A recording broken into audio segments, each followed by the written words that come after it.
All right, let's get started. Thank you everyone for joining us. My name is Greta with World Beyond War, and this is our first webinar in our 5-week Divest from the War Machine webinar series, co-hosted by Code Pink and World Beyond War.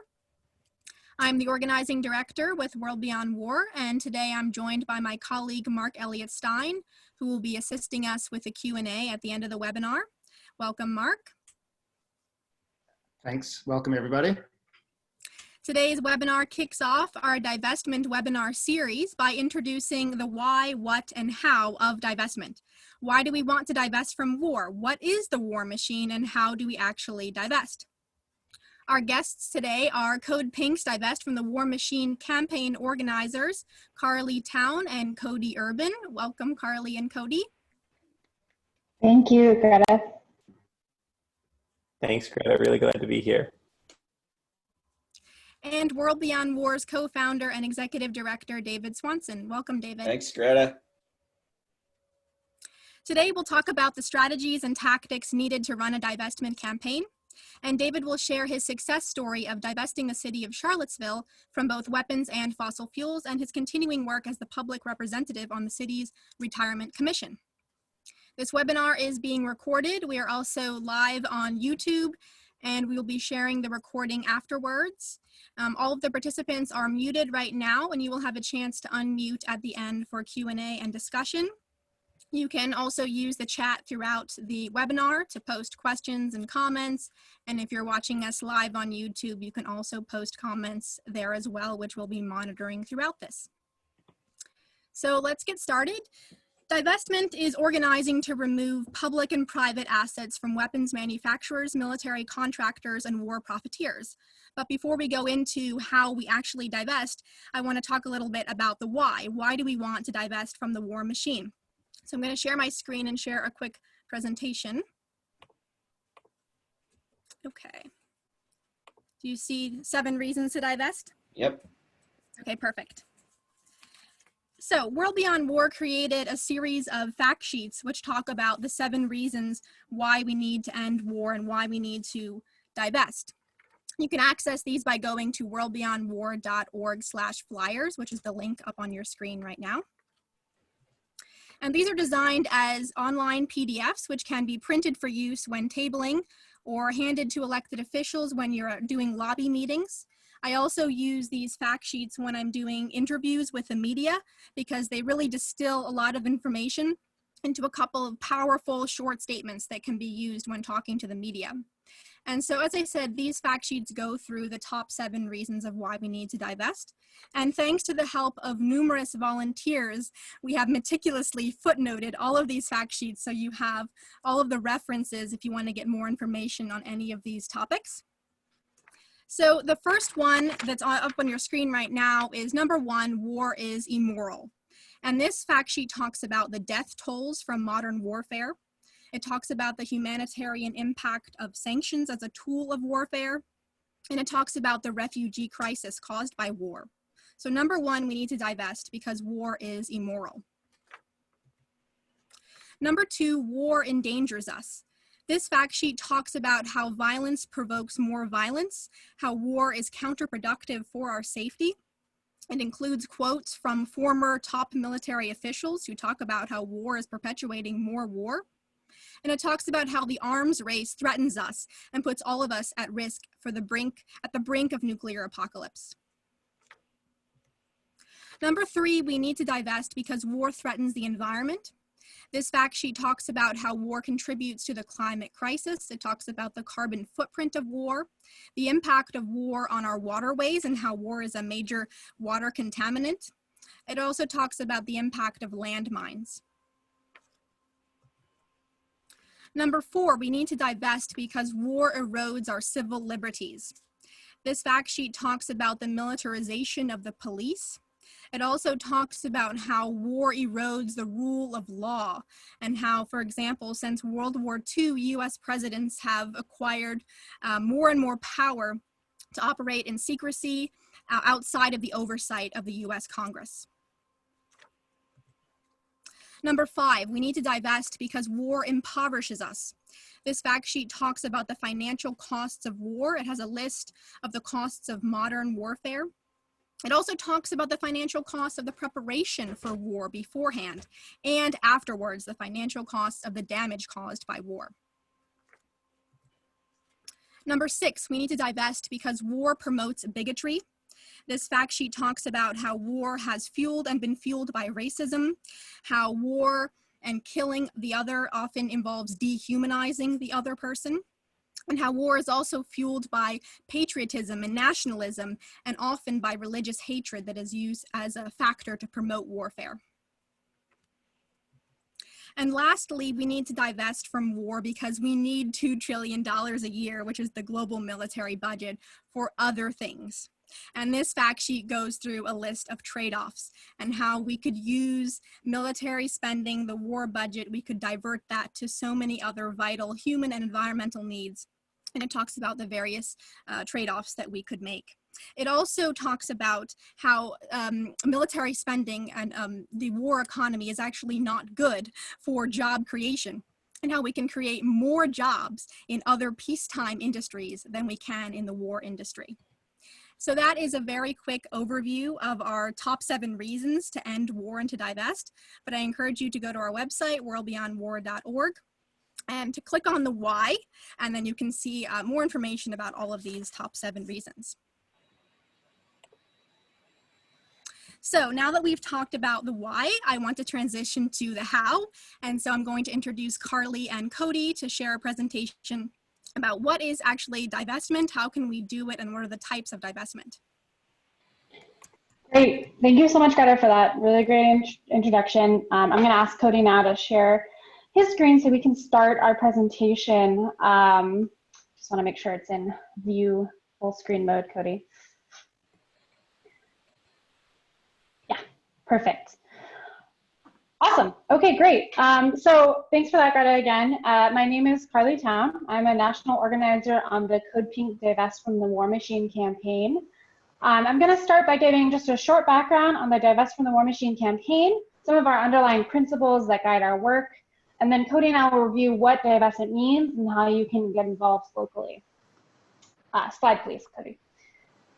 So Code Pink is a women-led grassroots organization working to end U.S. wars and militarism, support peace and human rights initiatives, and redirect our tax dollars into healthcare, education, green jobs, and other life-affirming programs. Slide. And the Divest from the War Machine campaign started in October of 2017, where a summit in Washington, D.C. brought together foreign policy experts, researchers, veterans, present and former government officials, and a range of divestment activists to shed light on the current state of U.S. military apparatus and examine the power of divestment as a tool to educate and mobilize the public around the U.S. war machine. Slide, please. So today we're really going to delve into how we can use divestment as a tool to educate and mobilize the public. But first, just want to take a quick step back and just elaborate a little bit on what Greta went over earlier, and just say that it's important to understand some of the basic underlying principles that drive our campaign. If you'll see on the screen, you know, our campaign really operates with an understanding that the U.S. war machine is a really cyclical process, right? So if we start off first, we recognize that weapons manufacturers produce the arms and technology that make wars possible, in the process making large profits. At Code Pink, we say they literally make a killing on killing. And if we go to the next part, it says U.S. weapons manufacturers use those profits to help fund the campaigns of politicians and place their manufacturing plants in politicians' districts. Those same politicians vote to extend existing wars, engage in new conflicts, and steadily increase the Pentagon budget. And then the last part, underlying this entire dynamic, is the fact that large financial institutions like banks and asset managers invest heavily in these weapons manufacturers and make a large return. And in that process, weapons manufacturers are able to continue to produce the arms and technology that make wars profitable, and we could go on in this cycle forever, right? So while the U.S. war machine encompasses more than just weapons manufacturers and their financial backers, recognizing the role that these actors play in perpetuating the U.S. war machines presents an opportunity for everyday people to intervene. Like Greta said, to put very simply, divestment means removing assets we have invested in weapons manufacturers and war profiteers. Divestment is a tangible action that enables the public to confront the military-industrial complex and take away the social license of major arm producers who profit from perpetuating U.S. militarism both at home and abroad. Slide, please. Thanks. We can use divestment as a tool to achieve a variety of objectives.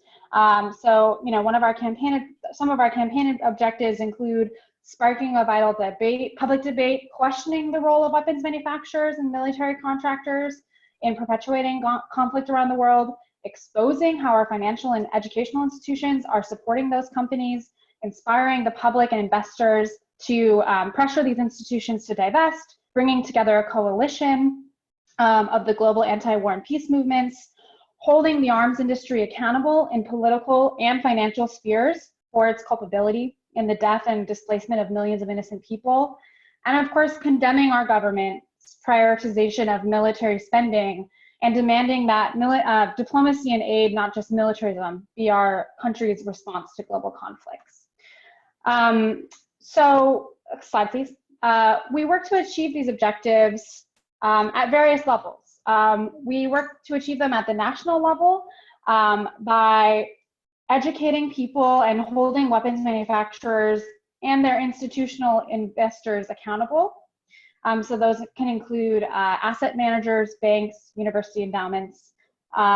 We educate people and work to divest from the Pentagon budget. And we advocate to invest in social programs as well, right? So we also approach this campaign from a divest invest framework. It's important to talk about, once we divest, what do we actually want our society to look like? Slide, please. So for example, on tax day this year, we engaged people around the country to imagine what kind of society we could have if we cut Pentagon's funding and instead invested in social programs like universal health care or education or a Green New Deal. We've been advocating to cut money from the Pentagon budget since the beginning of Code Pink, but this year in particular, we've really seen how we can raise people's consciousness around the fact that we have steadily siphoned so much of our budget into the Pentagon and away from vital social programs for decades, right? Because this is just one of the reasons why our government's response to COVID-19 has been so disastrous. So this is really a time in history when we can start to shift the narrative and explain that investing $740 billion in the Pentagon does not make us safer, right? In fact, as we've seen, it makes us less safe. So as you can see, the work that we do at the national level also engages people in their local communities, right? You can see that on this slide.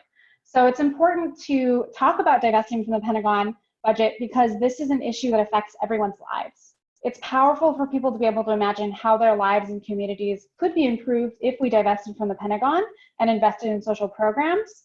But we also work to organize people in their local communities to really drive home the fact that we can address the role that the U.S. war machine plays where we live. And so on that note, I'm going to pass this along to Cody to explain a little bit more how we can organize in our local communities. So let me share my screen. Thank you so much, Carly. Let's get up.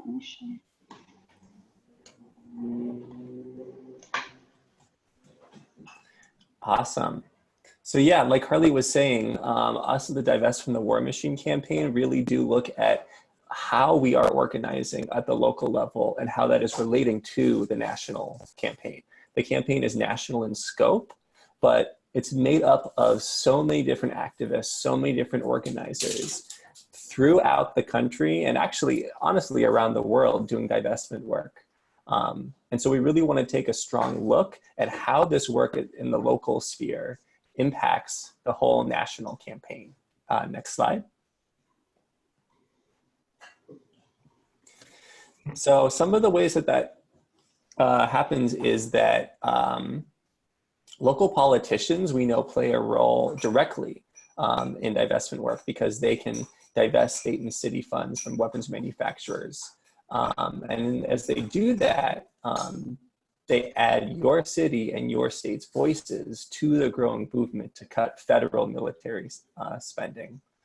And also by signing the campaign contributions pledge, which is part of the campaign, both incumbent and candidate politicians can commit to being held accountable to their constituents for the actions taken in office. And this is a really important part, is that when a candidate or a sitting government politician signs this campaign pledge, it is then a tool through which you as activists can then hold them accountable and make sure that they are being allies on the inside for this movement.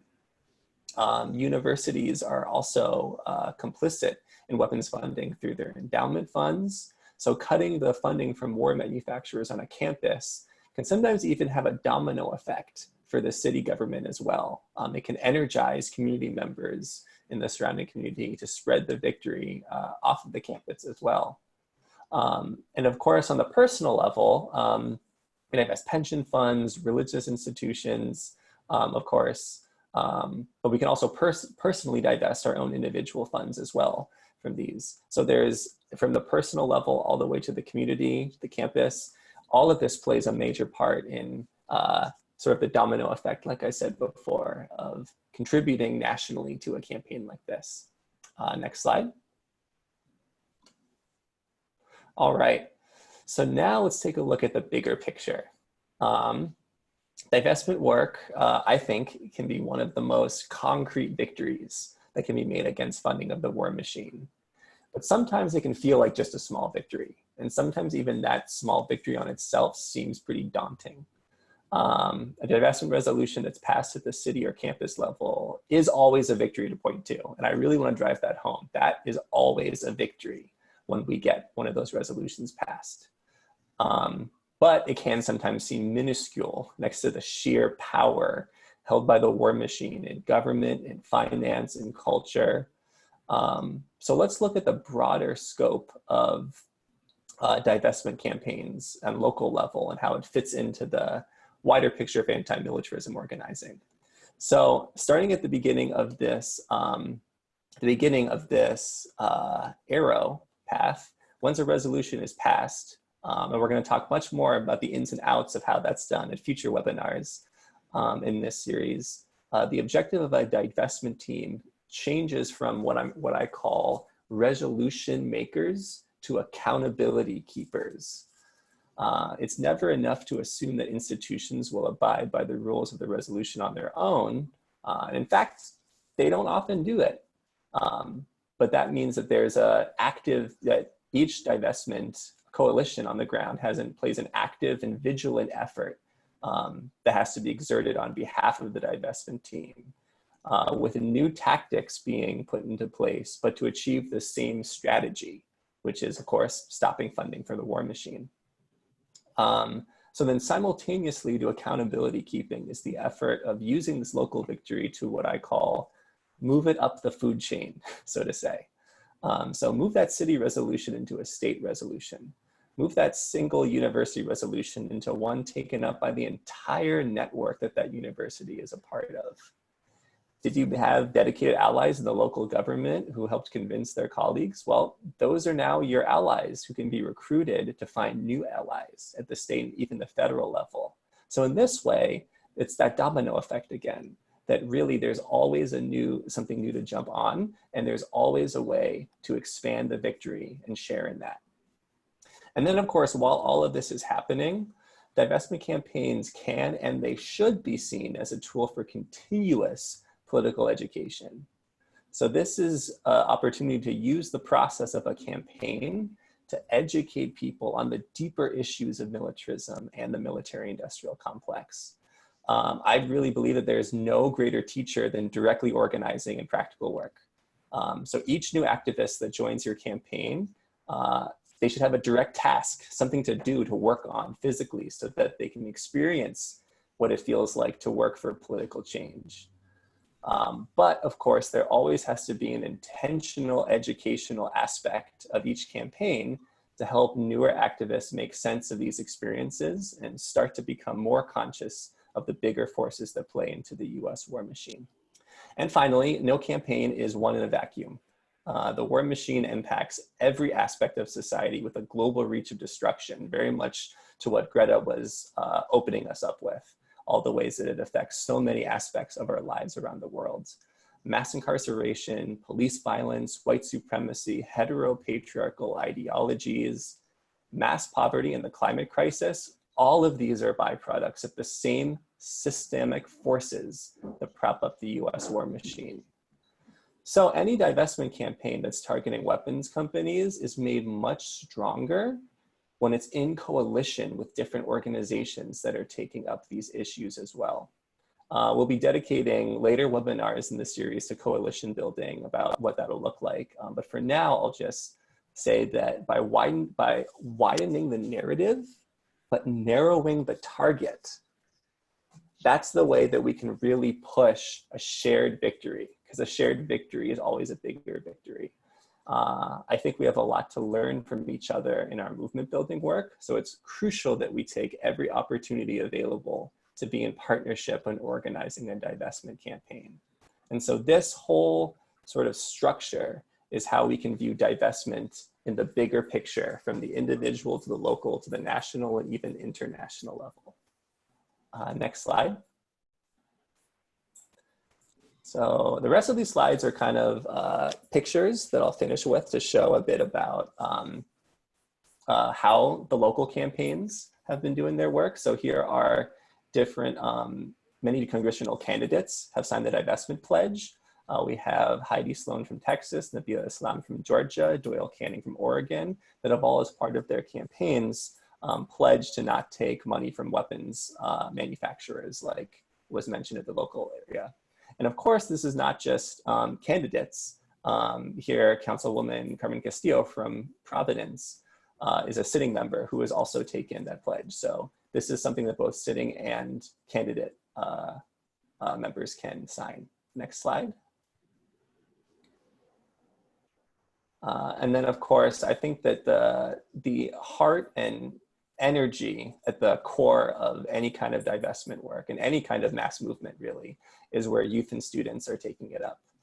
So here are some images of UT Austin students, of Cal Poly students, of UC, I don't remember which campus, but it is universities and colleges across the country who are really pushing to get their universities and colleges to divest their endowments from the war machine, and really using their voice as students to make sure that that is something that they can hold their campuses accountable to. Next slide. And then also at the city levels, municipal levels, different mayors and city councils are passing resolutions. This is Heidi Harmon, the mayor of San Luis Obispo, who signed to commit to divest from the war machine. And as you can see on the left here, many different community members who were behind this effort too, who also joined the campaign. So this is where it's a community effort primarily, and it's through that people on the inside of government can also sign on. Next slide.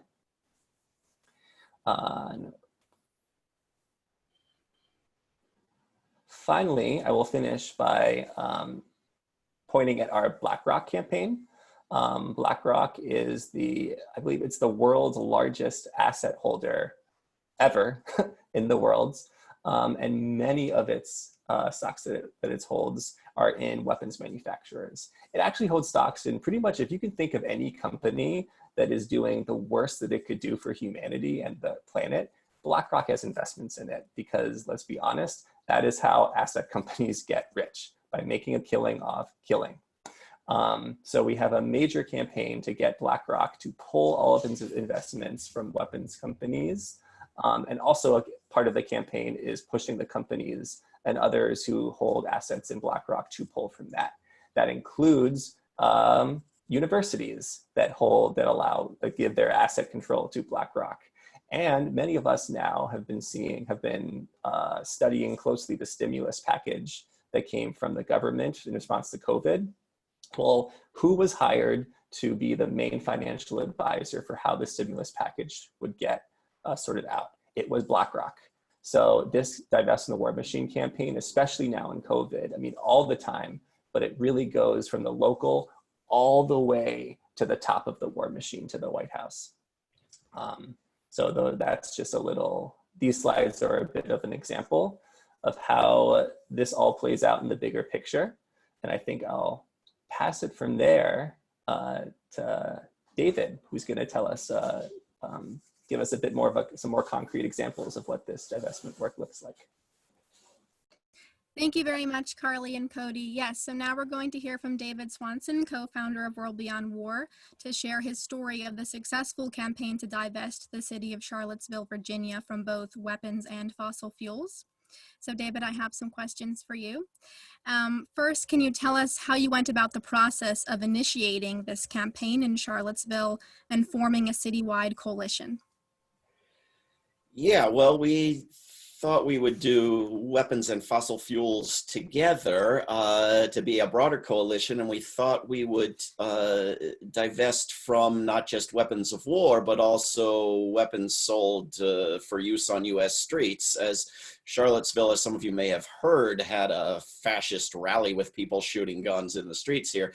Didn't need, our public money invested in that, in guns that were being brought to our streets, and didn't need, our teachers' retirements dependent on there being more wars abroad. But we also knew that fossil fuels would be easier and we could tie them together.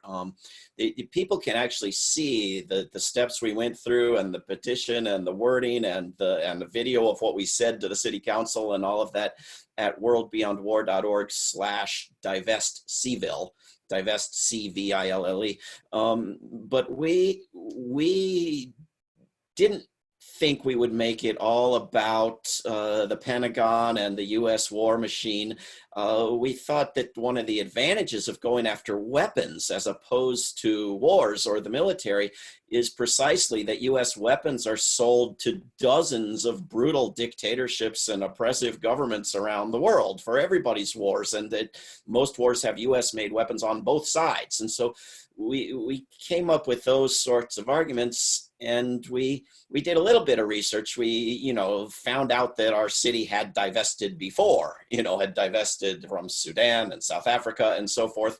Even if it didn't own anything to actually divest at that point in time, it had passed that decision to divest and couldn't use the argument now that it wouldn't be able to. So we were prepared for all the usual pushback against anything, ethical or national or global, but we were also ready to say, you've done this exact thing before, and you can do it again. And so we also had passed through this same city resolutions directed at Congress, like divest your money, move money from the military to human and environmental needs. So we could say, which is an easier thing to do because it's not the city actually doing anything, it's telling the Congress what to do.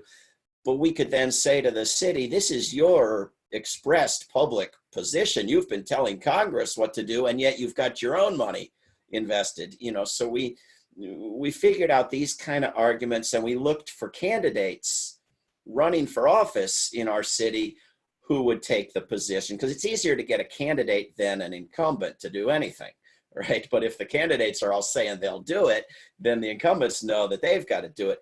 And in fact, there was a candidate for Charlottesville City Council pushing divestment from fossil fuels before I ever lifted a finger.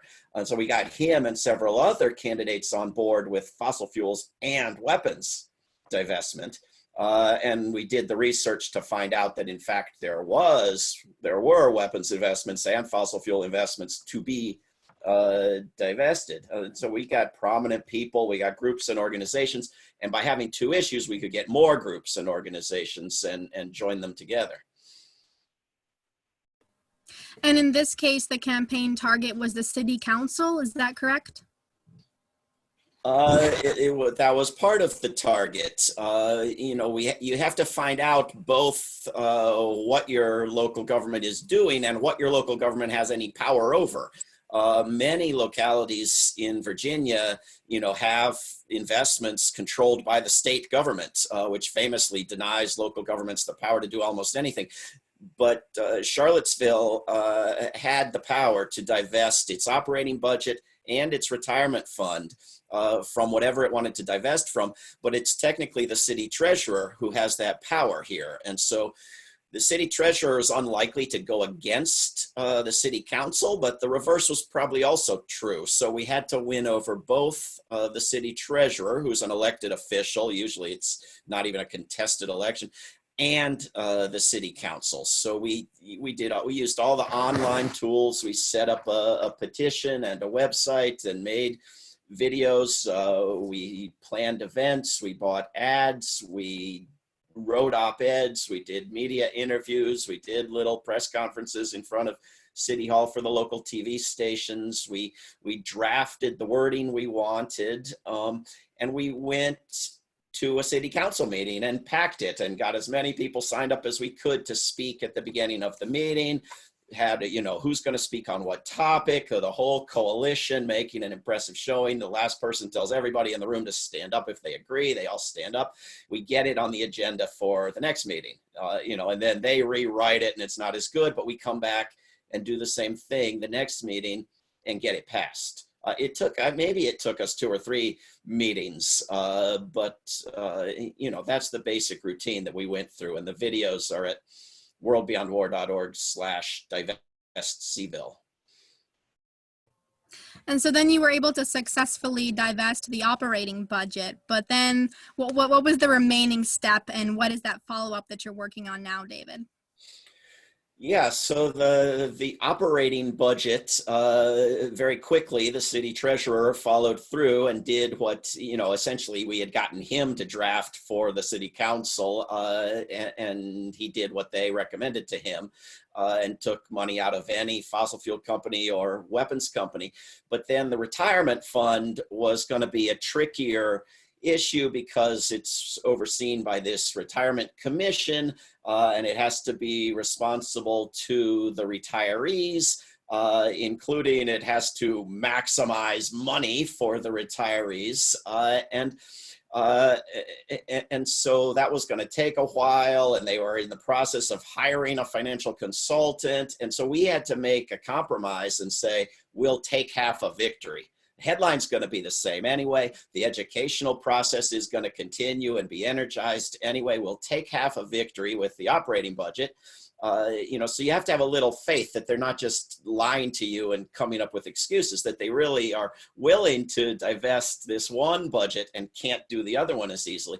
And then we had to pursue the retirement fund, and that involved, among other things, me getting on the retirement commission as a member of it and going to meetings. So the most important skill, I think, is patience and tolerance for boredom. But the other things you have to figure out is specifically how to do the divestment. Because we set up a subcommittee of the retirement commission, and we had all these consultants, the ethical and socially responsible investment expert from Wells Fargo, if you can believe there is such a thing, and from all these other banks and investment firms and consultants, and they would all come in and tell us all the whole history and pros and cons of ethical investment and divestment and so forth. And it's just such a barrage of diversion and obfuscation, and they'll come in and they'll tell you, oh, you could just divest from the biggest weapons companies, but really you could do more. You could divest from any military contractor that makes any little part of any weapon, but it would be so complicated you'd never be able to do it. Yeah, okay, we didn't want to do it. Stop telling us about it. Or, you could invest in, you could do really ethical investment only in the best rated companies. But by the way, the ratings never agree with each other, these different rating systems, and they're all corrupt and all nonsense, and they're completely hidden from you how they calculate it, and you have no control over it. You don't really want to do that. Yeah, okay, we didn't want to do that. And they'll admit, all of these experts will admit that 90% of the time, ethical investment schemes have either broken even or made more money. But then when you say to them, okay, well then let's do it, they say, oh, no, but we can't predict the future. This is only about the past. I mean, this is, you're dealing with an institution that's gambling on Wall Street. That's what it does, right? And you're saying, do it a little less immorally. And they say, oh, well, we can't predict the future. Well, you can't predict the future about the immoral investments anymore. So it's all this, it's all these blind alleys, and you have to just go to meeting after meeting and stop them and say, here's what we want to do. We want to take this authoritative list that's updated annually of the top 100 weapons dealers in the world, and this other one of the top 100 fossil fuel producers, not consumers, not anything else you want to drag in. And we want to divest from those things because we would rather do something than do nothing or listen to you guys for 6 more months, so you have to figure out those details. And you have to figure out how to talk to people who don't want to hear about morality and want to hear about profits, and explain to them both that this does something good and that it does not risk a penny being lost and is potentially profitable, and of course these meetings were canceled. There is no more retirement commission. There's coronavirus emergency, and there were reports coming out, several months back before this emergency pandemic happened, that were really very helpful about fossil fuels not being profitable, about weapons not being profitable. And so now it matters what happens in this coronavirus capitalism that's going on, where, Boeing is just getting billions dumped on it. Oil's become worthless, but essential to invest in and bail out.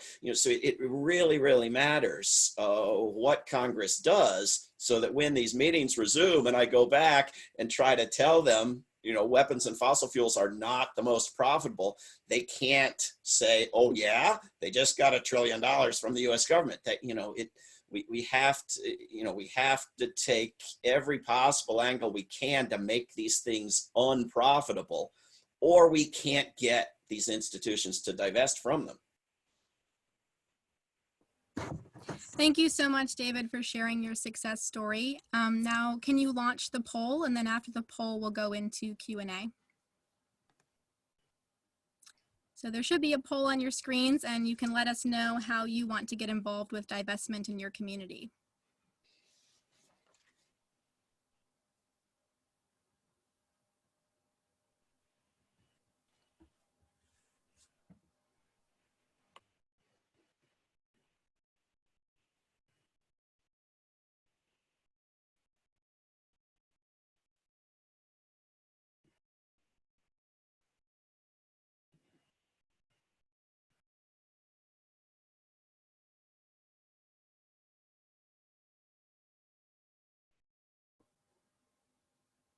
All right.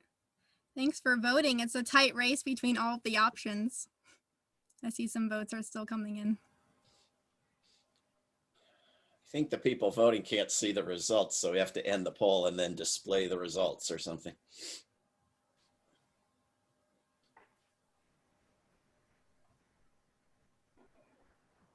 Yeah, why don't you end it and share the results? Okay, perfect. Yeah, thanks for letting us know. And so after this webinar, we'll be sharing the link to the recording, and we'll also share some more resources and ways that you can get involved with our campaigns. So we'll be in touch. But now we want to open up to Q&A and discussion. So if you're watching on the YouTube live stream, you can type in your questions and comments in the chat. If you're here on Zoom, you can also type in questions and comments in the chat box on Zoom. If you're joining us via phone dial-in, you can press *9, that's *9 to raise your hand on the phone. And if you're on Zoom, you can also click on participants and then click the raise hand feature. So there's a number of ways that you can let us know your questions. Mark, do we have any questions coming in? Yes, we do. Let's start. This is from right here in Zoom, and this is from GD Garardi. The national network opposing the militarization of youth is extending this divestment beyond how we support the vast and socially debilitating war industry with our dollars to include the idea of divesting of our bodies. That means intervening against military recruitment inside our public schools and against esports and militarized gaming. Well, that's really a few different topics. Why don't we start with military recruitment in schools? And maybe we could go in the same order that we spoke in. Does divestment, does this campaign or these type of campaigns extend into these areas, Carly? Yeah, thank you so much for that question. It's a really good one. I think something that we've emphasized from the top is that divestment is a tool that we can use to educate people about the various ways that the war machine is really part of our everyday lives in a way that a lot of people can't see. So part of that education is really, clarifying for people how the war machine affects their daily lives. And I think talking about the ways in which military recruitment targets particular people in our society, right? Working class people, people of color, and really uses economic crises to recruit them to commit violence abroad is really important. And I think it's a way that students, before they get to college, can really start doing this work as well. I remember seeing from a military news outlet that they were celebrating the fact that the student debt crisis was so bad because it was helping with their military recruitment goals. I think all of these things are connected, and it's really important that we make those connections. Yep. Cody, anything to add? Not really. I would echo everything Carly just say. I really appreciate the way that the question was posed as it's between divesting our money and literally divesting our bodies. Like when we're talking about youth and people actually like physically saying, no, I am not going to roll in the military. I think that also the part that Carly mentioned about economic crises being a way that not just how corporations swallow up more money and capital, but a way that the military swallows up more actual people, actual bodies of people to wage its wars.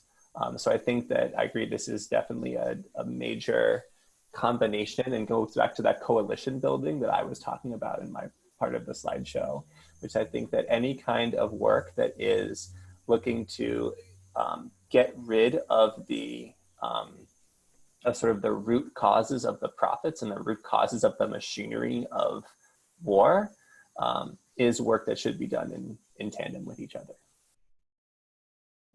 Definitely. And specifically about counter recruitment, that is one of our main activities at World Beyond War. Maybe David, you just want to say a little bit about counter recruitment in general and how we approach that?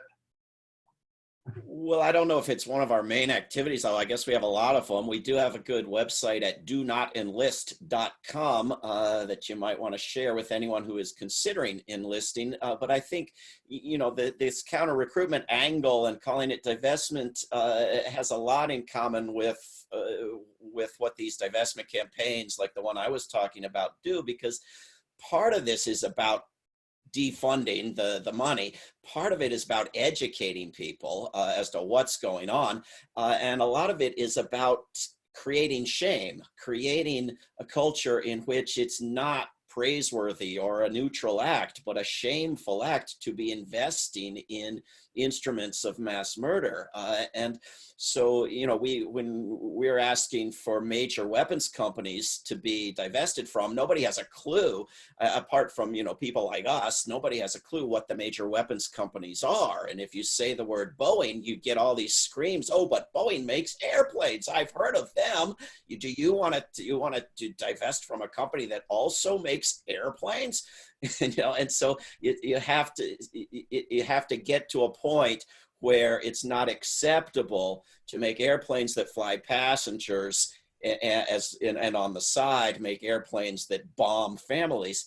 It's shameful. It's so shameful to make airplanes that bomb families, that nobody cares about your other airplanes. So it's this process of creating some shame in war profiteering and death profiteering, that existed in this country 100 years ago, but has gradually been taken away. And so this is why we combined weapons with fossil fuels, because there's this growing shame about profiting from fossil fuels, and we want to piggyback on that with the weapons, as well as create the educational opportunity to explain to people why they're not separate issues, why war and fossil fuels are the same. By the way, if you go to WorldBeyondWar.org right now, the top article is a letter that I wrote today to a basketball player here at the University of Virginia who is looking into getting into a career in counterterrorism. And I'm trying to talk him out of it. So every counter recruitment argument I could think of is in there. Nice. Okay. This one I think might be a quick one. Clara is asking, how do we notify you of the events that any of us hold? So we would be both Code Pink and World Beyond War. Greta, do you want to mention quickly how they do that with us? Yeah, I'll just speak from World Beyond War's perspective. So if you go to our website, WorldBeyondWar.org, and then just click on the word events, it will bring you to our global events map, and we encourage you to post any and all peace events and anti-war events to that map so that you can share them and we can help promote them. And how about Code Pink? Yeah, good question. You can always email us at divest@codepink.org, and we're happy to help you promote your events. So I'll put the email in the chat box. Cool. Okay. Chuck Johnson is asking, are we coordinating with Don't Bank on the Bomb, which is encouraging divestment from nuclear weapons? Who wants to answer that? I can answer it. Yes, the answer is yes. In fact, if you join us on our webinar that's coming up next Wednesday, Susie Snyder from Don't Bank on the Bomb will be joining us to talk about how to actually delve into and do research for divest campaigns. So very much collaborating with them. Great. We've got a lot of questions. Here's one from our friend David Hartzo. Could you tell us more success stories of successful divestment from the war machine for universities, cities, and religious institutions? Actually, I just want to quickly go first. I was involved with some of the Code Pink protests at BlackRock, and I know that we did get a reaction from the boardroom in terms of press releases, at least. They certainly were playing defense. Whether there was substantial change, I think the jury's still out, but we definitely did see that we got a reaction from BlackRock. But beyond, I'd love to hear other success stories from all of you. I can answer a couple of those, just to kind of piggyback on what you were saying, Mark. Yeah, and recently, Code Pink was part of a sign-on letter to demand that BlackRock is more transparent in the bailout initiatives that they're taking on. And recently, the federal government has said that they're going to release the companies that will be receiving the bailout funds from BlackRock, which is, transparency is a win in a divest campaign, right? So that's great. I did want to mention, yeah, we have other cities who we've worked with to help divest. Berkeley, California, Santa Monica, California, West Hollywood, California. Santa Monica and West Hollywood are really great because they surround and are contiguous with Los Angeles. So they're smaller, easier victories to get. And then now we're working to divest Los Angeles, actually, from the war machine. So that's great. I want to also open it up to other people that want to take over.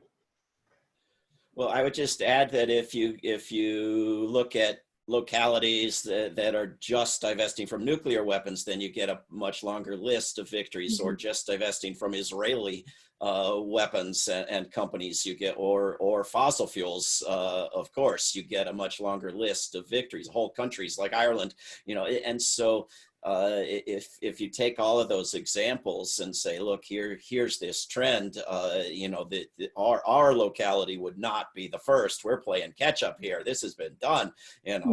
Backward places like Charlottesville have done this. Then you say, here's what we want to divest from. We want to divest from this list of things, which includes all weapons, not just a particular type of weapon.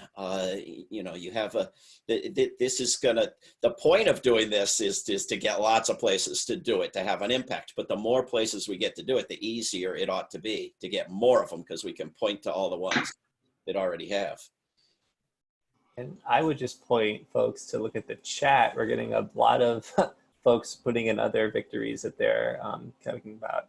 Evanston, Illinois, divesting from nuclear weapons, Cambridge divesting from nuclear weapons. So yeah, I think that another thing that comes to mind for me is that there's been all these victories that were mentioned about specifically from the Divest from the War Machine campaign that we did see, like where the campaign itself was instrumental in making these victories. But I think also like the campaign itself takes so much inspiration from so many divestment victories over, I mean, over 100 years that really have been not just chipping away at the foundations of the war machine as it's grown, but have mobilized so many people around the country and world to be doing this work. And I think that whenever we expand our coalition work into uniting with these movements, the objectives become even more and more clearly met, which is exciting.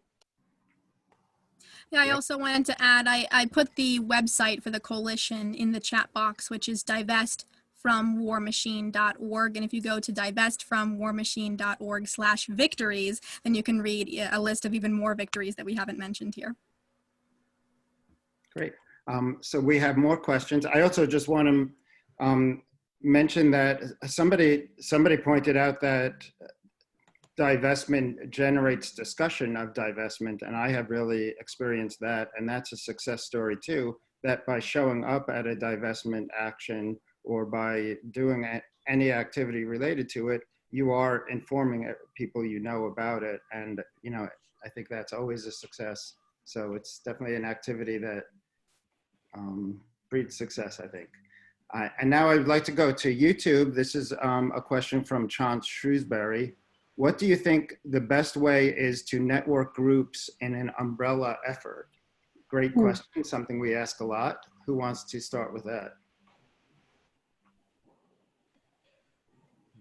Well, I think it's very important to have coalitions that are uncomfortably large, that involve people who agree on that particular issue. I mean, when we passed an anti-drone measure here in Charlottesville, you know, we had the peaceniks and the people with the NRA hats and everybody side by side, the people who cared about faraway wars and the people who didn't want to be spied on and loved every war they'd ever heard of, you know. Joining together because they agreed on this one thing. You know, the way you do it, well, you avoid unnecessary topics that people disagree on if they aren't related. You avoid individuals. You know, you don't have a movement named for some party leader or candidate or individual, because then you got to deal with everything that individual's ever done that somebody disagrees with. You have a campaign built around principles and policy goals, and you include people and groups that want to work on those policy goals, and you do it respectfully and with limits. You don't include anyone or anything that's going to be so disruptive it's a net loss. But you know, you build what you can, and you get that that thing done. Great. Okay. Can I just add on really quickly? I just wanted to say, I think everything that David said makes a lot of sense in it. So I think that really speaks to the importance of the research phase of your campaign, right? Understanding also what maybe other investments your city or your institution has. So you can do that outreach to potential coalition partners and you know, really make the ask and clarify how this divestment campaign can also be part of their work. So yeah, next week we're going to be going over that, how to do divestment research, and the last webinar in our series is going to be about coalition building. So it's a really good question to ask. Great. Okay. I'm skipping around a little because this one is sort of thematically related. From Farzad, any ideas how we can pull groups like DSA, that's Democratic Socialists of America, I think allied with the Bernie Sanders campaign, to get more involved with anti-war work? Who wants that hot question? Somebody else want to go first on this one? I would just say I've heard that some DSA groups do have anti-war subgroups and subcommittees. I guess it depends on your local DSA group. But I think that there is that interest from DSA from what I've heard. So that's there to exploit. And overall, this is related to the last question about coalition building. I think that we have a real opportunity with anti-war organizing because as we were talking about in the beginning with those 7 reasons to divest, war connects to every other issue that anyone is ever concerned about. And so I think you can use those cross connections to your advantage to connect with any group, whether it's DSA or something else. Great. And we also just heard from Olivia Cotby-Smith to say DSA member here. We have an anti-imperialist working group. Excellent. And by the way, if anybody would like to speak up and ask a question yourself, you can raise your hand. But we do have several good questions here, so I'm going to keep going through them. Let's see. One person is asking, Olivia again is asking for a future webinar to give an overview of how pension funds work in general. So there will be 4 more webinars in this series. Do you want to tell us what, is that something that will be coming up in this series? Sure, I can take that. So first off, I just wanted to say, and I think someone mentioned in the chat that DSA as a national body has an anti-imperialist working group. So there's someone to reach out to, and they can also get you connected with local chapters in your area. They've, in my experience, been good coalition partners. So just that right off the bat. And then we don't have a webinar addressing specifically pension funds, but our next webinar is talking about how to do research for divestment campaigns at different levels. So that would be one to come to if you're interested in that.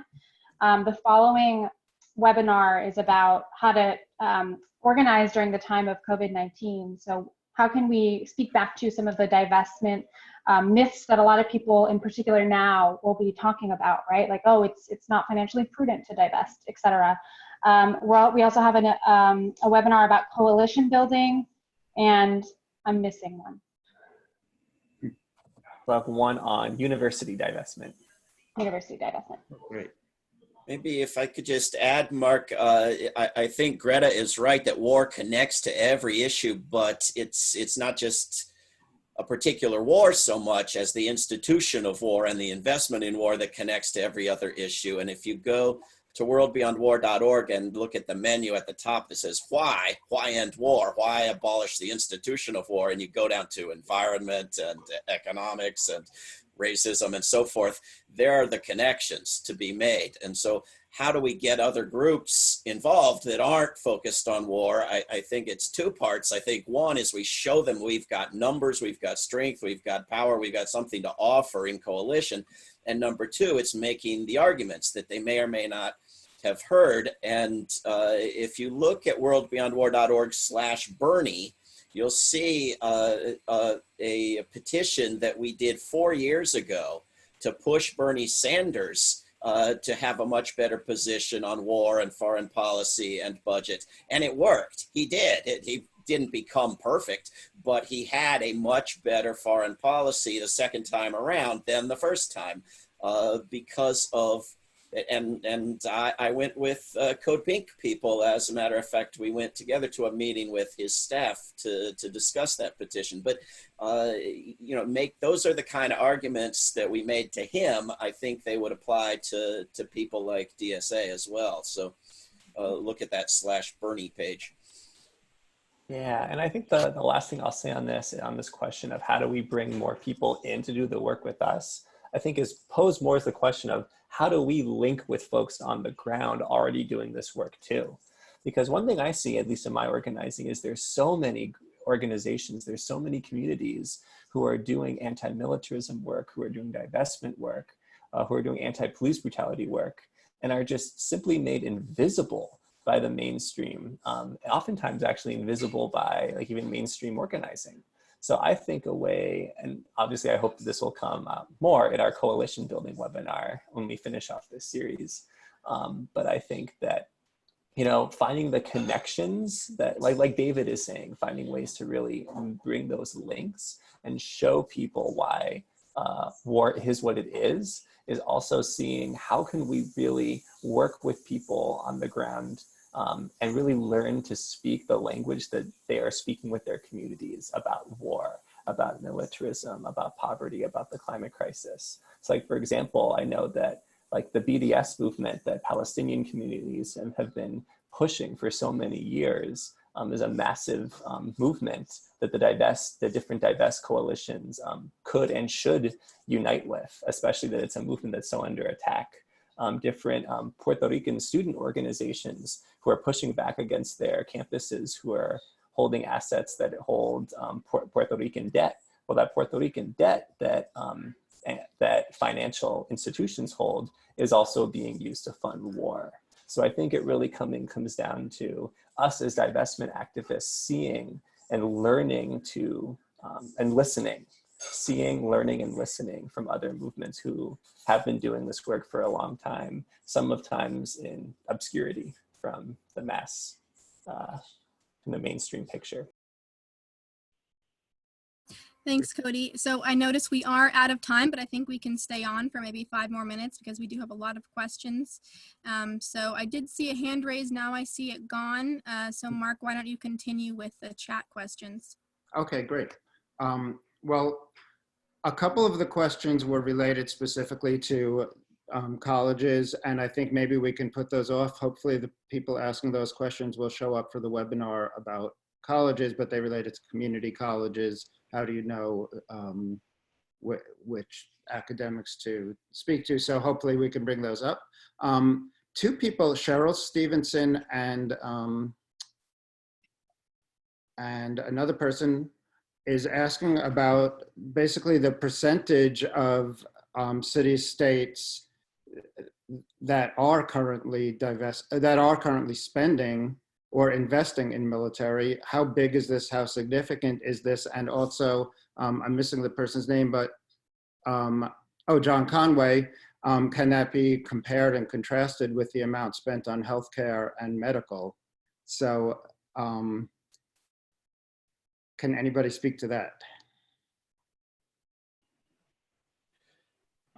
I can speak to it quickly. I don't have like an overarching, I don't have specifically what every city and state is invested in. So that is why we're doing the research webinar next to talk people through how they can look up what their city or institution is invested in, because that is part of the campaign.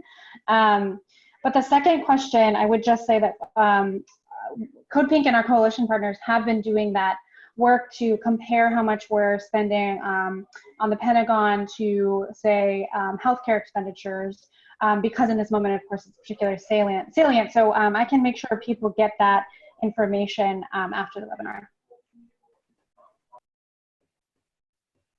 Cool. And any thoughts on the comparison between military spending and healthcare? I mean, I think that has been mentioned already, but as a way to message this, as a way to make people understand. Yeah. And the response to the earlier question, I can't say at all, but I suspect it's a huge number of cities and states, and you're more likely to find investments in weapons and fossil fuels and other horrible things than not. It's the norm.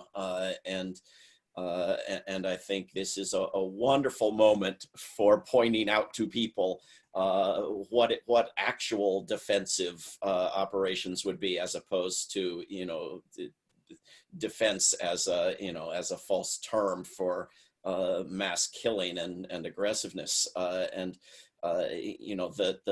Prime Minister of Norway the other day said, "Oh, we were taken by surprise by this pandemic, so we must buy more weapons and build a bigger military." In saying which, she missed 2 key points. One, the governments were all telling each other about this back in November, so it wasn't a surprise.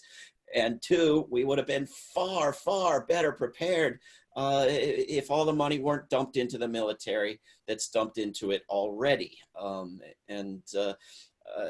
think it was ICANN that made a nice graphic of, how many doctors and nurses and ventilators and beds in intensive care you could get for the money that goes to nuclear weapons. And I recalculated and made one that you can find on World Beyond War's website /graphics, how much, how many millions and millions of doctors and nurses and beds you could get for what's dumped into all militarism. It's absolutely insane, and there is no question which actually makes us safe and which endangers us.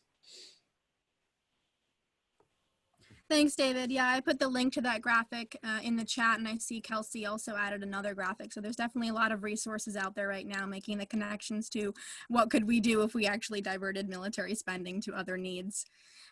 So we're going to wrap up now. We are out of time, but thank you so much, everyone, for joining us on today's webinar. And this was just the first of 5 webinars in our Divest from the War Machine webinar series by Code Pink and World Beyond War. The next webinar is Wednesday, April 29 at 4 p.m. Eastern Time. And the second webinar in this series will be talking about divestment research, as Carly said. So we'll be addressing your questions about how to plan a campaign, how to do the research that's necessary, how to do power mapping and base building, and kind of debunking all of those campaign terms that you might have heard about. And as Carly mentioned, we'll also be joined by Susie Snyder from Don't Bank on the Bomb for this research webinar next week, Wednesday, April 29th. And we will send an email out tomorrow with a link to this webinar so you can share it with your networks, and we'll send you the link for joining us next week and in the future weeks. So thank you so much, and have